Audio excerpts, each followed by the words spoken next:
such a master manipulator. And this brings me back to New Spring when Lan is like an Aes Sedai and a Kyrianan. Like, oh man. I think from the very beginning, I don't think it was, oh, Egwene has the spark.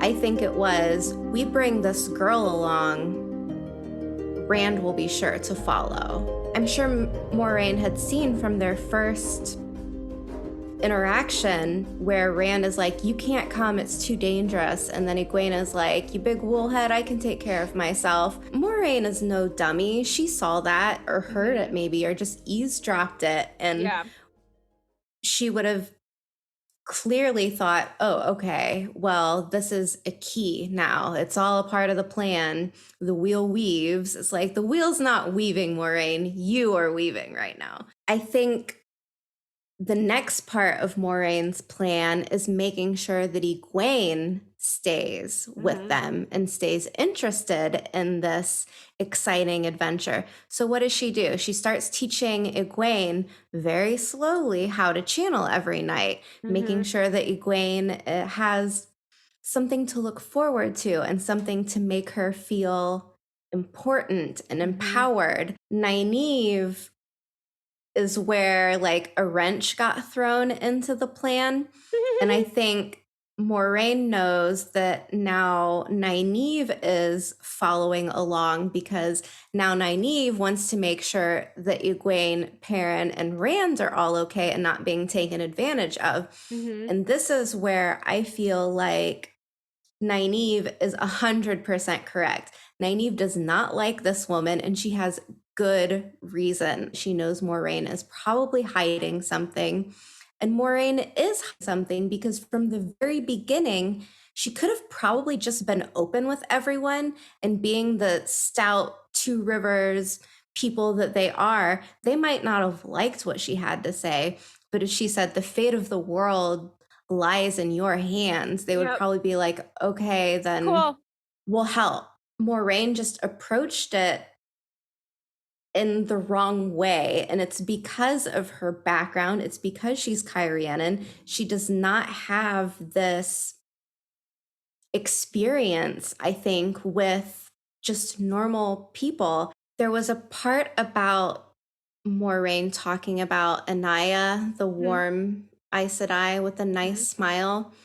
She says something about how Anaya's openness to accept everything as people present leads to people think that Anaya is a schemer or she's politicking maybe. And it's unfortunate and it's funny that she makes this thought about Anaya when she could be seen as doing the same thing. Moiraine is kind of giving us the lowdown on all of this different stuff and then maybe not recognizing what she's doing herself.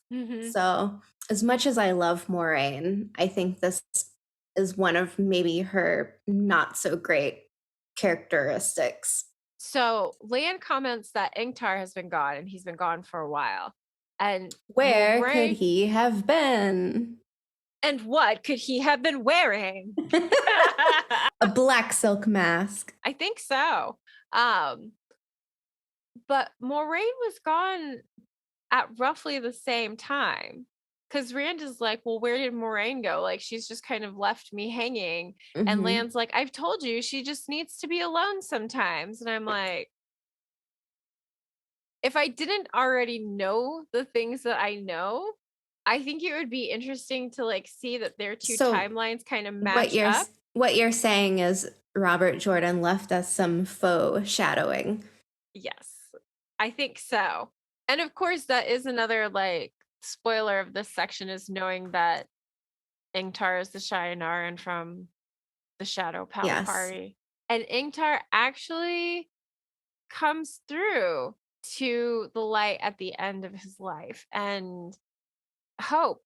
It's about hope. What were all of the elements to make it fall into place to where he does have this change of heart? Is it the flicker part? Is it just being in the presence of a strong Taviran, where the Mm. Taviran spider web has kind of caught you Mm. like a fly and can just kind of like pull you around. You know what I mean? Well, that's kind Maybe. of how I see the Taviran pull. Like I Yeah. see it like a spider web, where a Taviran is just kind of like pulling the spider web behind them, and anything that it catches, like you're stuck. There's just Uh-huh. there's no getting out.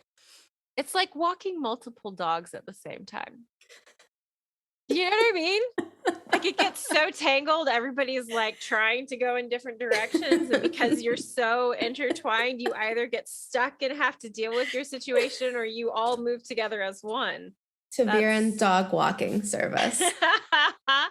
I will Get never start nowhere. that business. Get nowhere fast. I was kind of wondering, and I didn't know if you might know this. I looked on the map because maps are useful.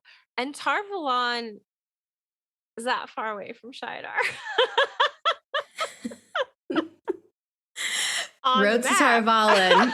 You can't see you might not be able to see Tracy right Like now, but she's showing how far on a map by using her fingers, which is the most scientific way to do it. it is. It Which is. explains why we have not gotten to Tarvalin after being on the road to Tarvalin for how long now? This is how Tracy asks for directions. So I need to Are we go this far? that way. And I This much. point. Yeah. And I need to go about that far on the map, but there's no keys, so I have no idea.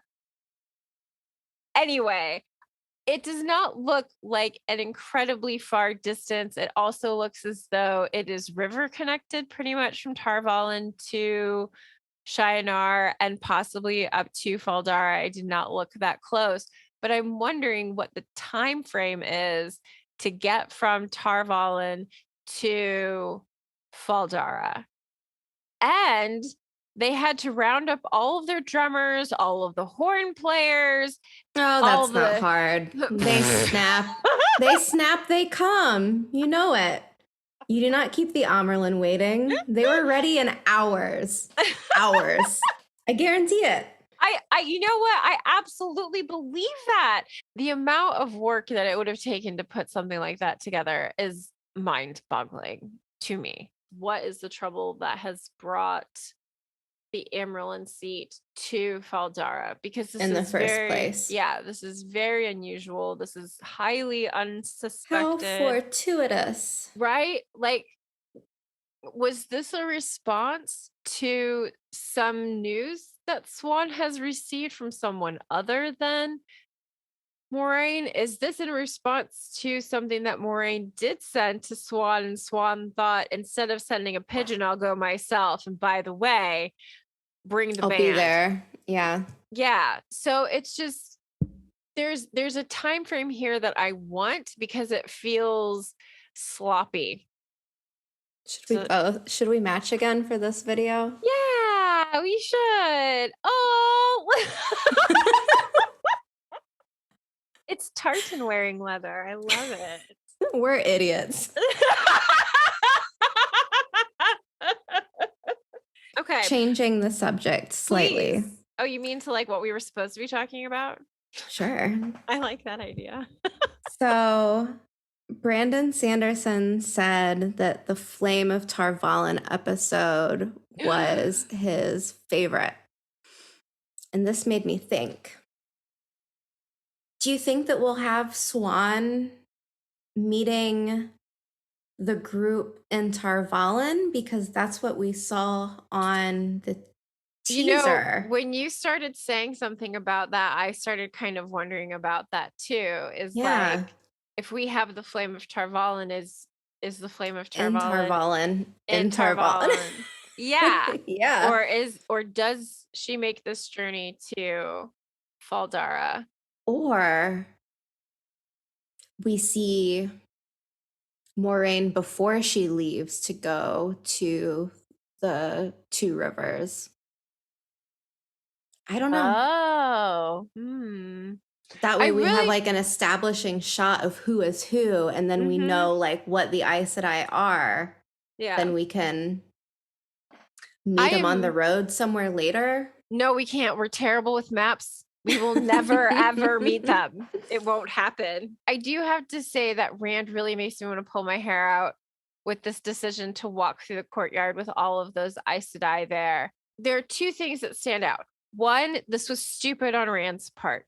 Two, Faldara is cool. Every spare inch of Faldara is used to defend Faldara.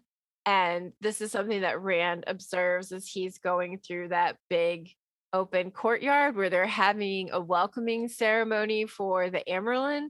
But Hmm. in this courtyard, there are also farriers and smithies and things that are kind of like dirty and grimy that you wouldn't necessarily associate with a formal gathering or welcoming, but that are absolutely essential to what Faldara is.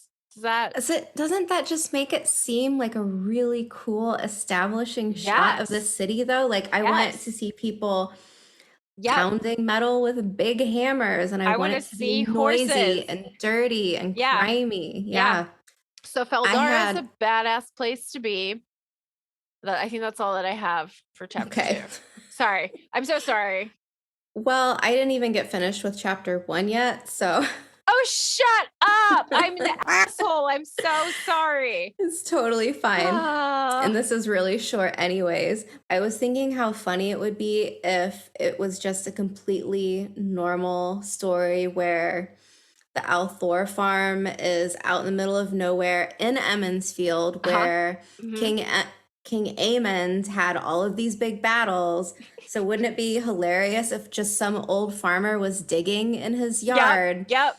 found a sword and was like, I don't need No. this, and just sells it to the guy next door like, Mhm. hey, Tam Thor, long time no see, look what I found. How you feeling But about a sword? and after Queen Elisande goes nuclear, who's to say that, things weren't just absolutely leveled and buried under feet of soil? Ooh, So, yeah, good point. Good point. so I I love that. thanks. Chapter 3. This is just a very small point, but the arrival of Masima into the story makes my eye twitch. Yep. And Rand also notices that Missima says that Uno gave the order, that it came from someone else to not let anyone out of the gates. And I'm just curious. I think that was probably Moraine, Mhm. being Moraine, not Mhm. wanting Rand to take off before the Amerlin gets there. Mhm. Cuz she Uh, knew. She knew. She's the only person who would have any reason to yeah. shut the gates down. Just Hmm. her. The next thing is just that Egwene said that Potonfane is acting like his old self. Mhm. And I'm just wondering if there's a reason why maybe Potonfane would be playing her, trying to give her some false sense of security. Possibly for Maybe the same hoping, reasons as Moraine. Like right, she's a maybe, connection to Rand. right. Maybe there's, because that's all that's driving him is to find Rand.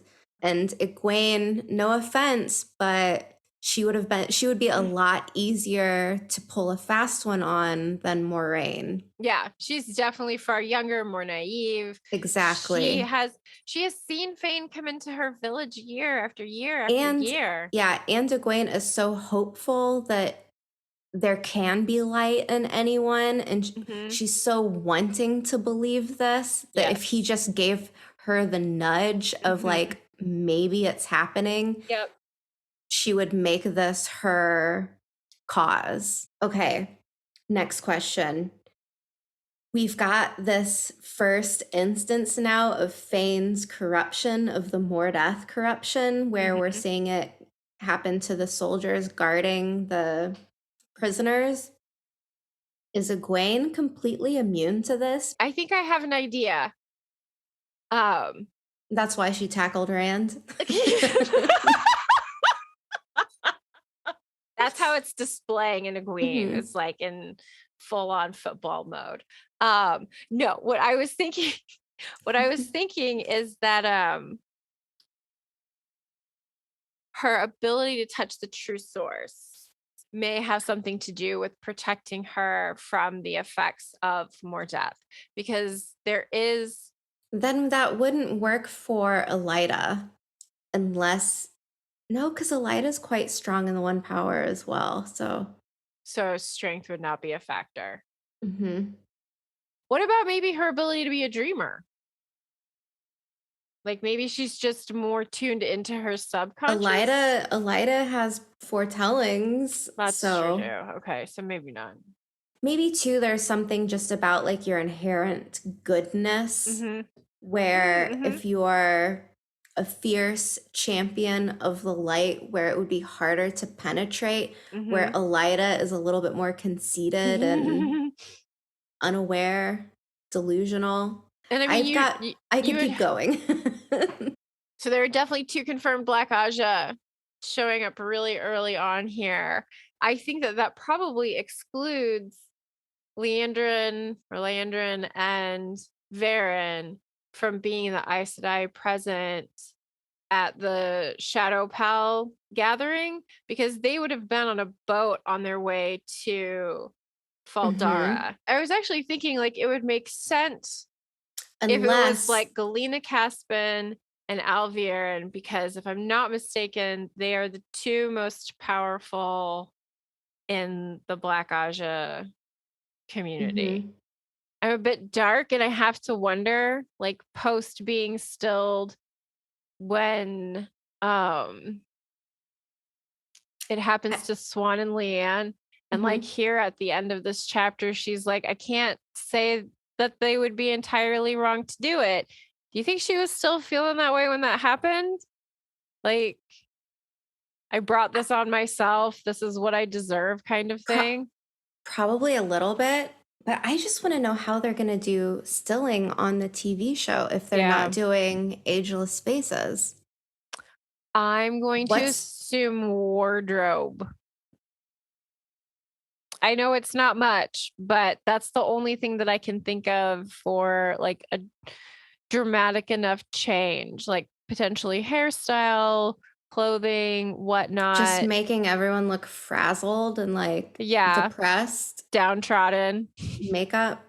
I hate that. I really hate that. I feel like the only other option is just that it kills them, but Mm-hmm. then that means which would make sense if you're hiring a really expensive actress like Sophie Okonedo to do just a couple seasons. I can't see Moraine Rosamund Pike wanting to be tied to a series for 8 to 10 years Mm-hmm. Mm. unless it's the, next biggest thing. These are The just questions. These are no, questions. I agree with you. The head shaking part is me thinking. Um, She's at least in the Tower of Genji for some that's time. that's exactly what I was thinking, is like it's already built in to give her a Mhm. massive break if she chooses to take one. Right, but with So Sophie Okonedo, there isn't. no, Swan's in it the whole way through. Unless they just do entirely different actresses for Swan and Leanne. I mean, that's the only other way I think that you could show a dramatic enough Because most change. well, and then there's the Logain actor as well, which I can't imagine someone that popular staying on for that amount of time. So maybe it just kills them? I don't know. Yeah, I don't know. It'll be interesting to see what happens. Remember when you asked me when I think Swan Sanche is gonna get stilled? Like, Yeah. how early on you think Yeah. the I was like, "It won't be for a while," and after I told you that, it's been, like, eating away at me where I can't Yeah. stop thinking about it, Uh-huh.